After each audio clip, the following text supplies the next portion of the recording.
कि अलीमा साहिबा ने जो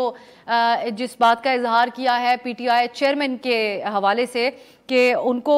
सदर मुमलिकत से काफ़ी मायूसी है, या आप इसके ऊपर ज़रा कमेंट कीजिएगा। सदर मुमलिकत ने लेटर तो लिखा, उनसे मुलाकातें भी अहम होती रही, कंसल्ट करने का भी उन्होंने कहा, इससे ज़्यादा इस वक्त वो क्या कर सकते थे कि किस वजह से मायूसी है चेयरमैन को? बिस्मिल्लाहिर्रहमानिर्रहीम। देखिए, मायूसी का लफ्ज़ गालिबन उन्होंने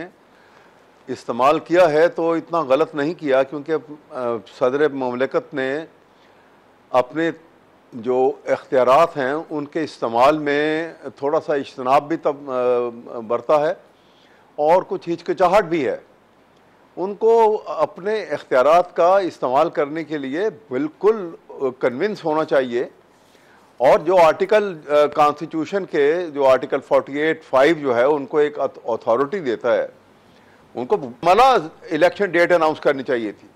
बजाय इसके कि एक सजेस्टिव वे में उन्होंने इलेक्शन कमीशन को कह दिया। इलेक्शन कमीशन की हिस्ट्री उनके सामने है,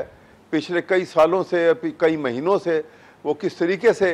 हैंड इन ग्लव हैं वो नून लीग के साथ, और वो क्या करते रहे, पीडीएम के साथ क्या तमाशा करते रहे हैं, वहाँ पे ये बात करनी। और उसके बाद जो दूसरा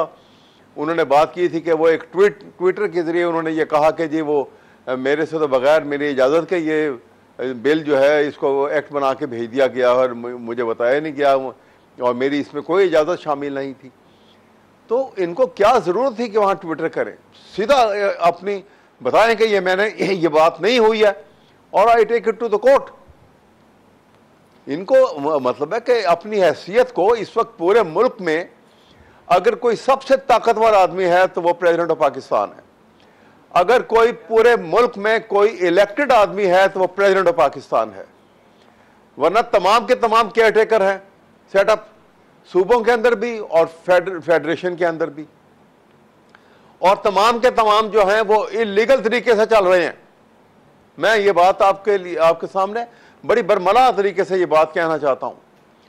कि ये सूबाई हुकूमतें हैं उसमें देखें केयर टेकर सेटअप हैं, वो 3 महीने के अरसे से कब से वो 7-7 महीने हो गए बैठे हुए हैं